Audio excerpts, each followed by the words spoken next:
दोस्तों आइए आज माय अकेडमी क्लासेस में देखेंगे डायनेमो क्या है, उसकी क्रियाविधि, उपयोग और सिद्धांत। बहुत ही सिंपल तरीके से आइए हम देखते हैं। यहाँ पे देखेंगे पहले देखेंगे हम डायनेमो क्या है, उसकी क्रियाविधि। इसके लिए गलती चाहता हूँ कि जी सिद्धांत पहले आना था, लेकिन देख लीजिए क्रियाविधि फिर उपयोग फिर सिद्धांत। आपको बहुत ही सिंपल तरीके से बताया जाएगा। कृपया देखेंगे डायनेमो। देखें यहाँ पे डायनेमो, यह ऐसी युक्ति है जिसकी सहायता से यांत्रिक ऊर्जा को विद्युत ऊर्जा में परिवर्तित किया जा सकता है या परिवर्तित कर देता है। यह ऐसी युक्ति है जिसकी सहायता से यांत्रिक ऊर्जा को विद्युत ऊर्जा में परिवर्तित किया जा सकता है। यह बता दूं, डायनेमो को जनित्र भी कहा जाता है। यानी अगर जनित्र पूछ ले आपसे तो भी आपको यही सूत्र और यही जो मैं बता रहा हूँ वही लिखना है यहाँ पे, ठीक है। तो यहाँ पे देखेंगे यह ऐसी युक्ति है जिसकी सहायता से यांत्रिक ऊर्जा को विद्युत ऊर्जा में परिवर्तित किया जा सकता है। अब यहाँ पे देखेंगे दूसरा स्टेप जो देखेंगे, यह देखिए आप। आइए दोस्तों यहाँ पे देखते हैं अब जो दूसरा वाला है। यहाँ पे देखेंगे तो आर्मेचर को तेज़ी से क्रियाविधि देखेंगे। जब यहाँ पे यह समझ में आ गया होगा आप क्या क्रियाविधि देखेंगे। जब आर्मेचर को तेज़ी से घुमाया जाता है तो आर्मेचर एक पूर्ण घूर्णन में 2 बार क्षैतिज और 2 बार लंबवत होता है या होती है। जब यानी आर्मेचर जो कुंडली होती है उसे जब तेज़ी से घुमाया जाता है तो आर्मेचर है जो एक पूर्ण अपना घूर्णन यानी कि एक पूर्ण चक्कर के बाद 2 बार क्षैतिज और 2 बार लंबवत होती है। क्षैतिज स्थिति में प्रेरित धारा का अधिकतम मान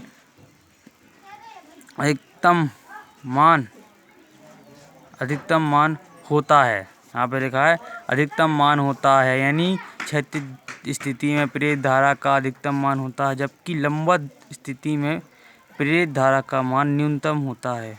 लंबवत स्थिति में प्रेरित धारा का मान न्यूनतम होता है। देखिए शुरू से, जब आर्मेचर कोई कुंडली है, आर्मेचर ABCD कुंडली ली गई है 4 की, और तथा उसको तेजी से घुमाया जाता है तो वह एक पूर्ण चक्कर के बाद 2 बार क्षैतिज में 2 बार लंबवत दिशा में प्रेरित धारा लंबवत होती है। इस स्थिति में जब क्षैतिज स्थिति में है तो प्रेरित धारा का मान अधिकतम तथा और लंबवत स्थिति में प्रेरित धारा का मान न्यूनतम होता है। अब देखेंगे यहाँ पे, जब कुंडली का सिरा AB ऊपर और CD नीचे रहता है तो कुंडली में प्रेरित धारा की दिशा ABCD होती है, तथा जब कुंडली का सिरा CD ऊपर और AB नीचे रहता है तो कुंडली में प्रेरित धारा की दिशा DCBA होती है। अर्थात आधे घूर्णन के बाद धारा की दिशा उलट जाती है, यानी विपरीत हो जाती है। इस प्रकार प्रेरित धारा प्रत्यावर्ती होती है, यानी जिस प्रकार यह कुंडली घूमती रहती है तो लगातार प्रत्यावर्ती धारा प्राप्त होती रहती है। आइए फिर से देखते हैं एक बार और। जब आर्मेचर को तेज़ी से घुमाया जाता है, क्या किया जाता है, जब आर्मेचर को तेज़ी से घुमाया जाता है तो आर्मेचर एक पूर्ण घूर्णन में 2 बार क्षैतिज और 2 बार लंबवत होती है। क्षैतिज स्थिति में प्रेरित धारा का अधिकतम मान, लंबवत स्थिति में प्रेरित धारा का मान न्यूनतम होता है।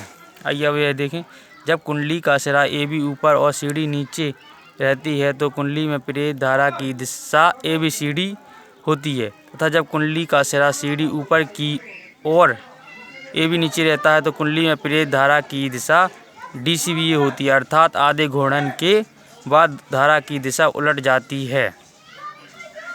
इस प्रकार प्रेरित धारा प्रत्यावर्ती धारा में परिवर्तित होती रहती है, जैसे कि घूमता रहता है। आइए दोस्तों इसके उपयोग देखते हैं। इनका उपयोग परिवहन में किया जाता है। इनका उपयोग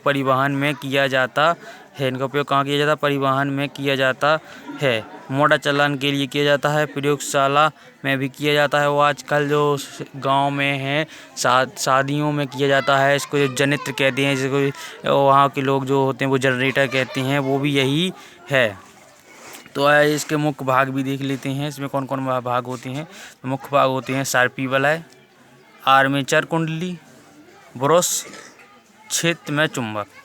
ठीक है, अब यहाँ पर रेखा चित्र देखेंगे इसका। यहाँ पर N और SJ नॉर्थ साउथ हो गए, ये आर्मेचर कुंडली ABCD हो गई, ये S1 S2, यहाँ पर शार्पी वलय हो गए और V1 V2 जे ब्रश हो गए, जे R प्रतिरोध है तथा जब JN यानी N क्षेत्र से जो विद्युत क्षेत्र चुंबकीय रेखाएं होती हैं जब यह S की ओर चलती हैं तो ऐसी कुंडली से होकर जाती हैं जिससे बद्ध चुंबकीय फ्लक्स में परिवर्तन होता है, जिससे प्रेरित विद्युत वाहक बल उत्पन्न होता है। N से S तक जो रेखाएं चलती हैं तो प्रेरित विद्युत वाहक बल उत्पन्न होता है। इस प्रकार जब जब पूर्ण चक्कर होता है तो ये जब एक बार घूमती है इसके बाद अगर ये घूम कर दोबारा होती हैं तो एक दूसरे के विपरीत होती हैं, यानी जो चक्कर लगाती है एक चक्कर हुआ उसके बाद और दूसरा चक्कर एक दूसरे विपरीत होती है। जैसे इसमें पहले AB है तो वहाँ पर जब दूसरा चक्कर होगा तो वहाँ पर CD आ सकता है। तो दूसरा भी चित्र देखें, यहाँ पे दूसरा चित्र यह है, पे देखें ABCD आर्मेचर कुंडली जब दूसरा चक्कर लगाएगा तो इसकी जो विद्युत चुम्बकीय रेखाएं हैं वो S की तरफ जाएंगी तथा फ्लेमिंग के दाएं हाथ के नियम के अनुसार बद्ध चुम्बकीय फ्लक्स में परिवर्तन होगा, इससे प्रेरित विद्युत वाहक बल उत्पन्न होगा। ठीक है, यहाँ पर धारा की दिशा पता लगाइए।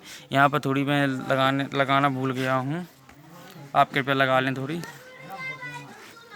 इसमें जो है जे धारा आर्मेचर कुंडली में है जो धारा और जो पहले में थी वो और इसमें सेम होती है। ठीक है, तो देखें ना।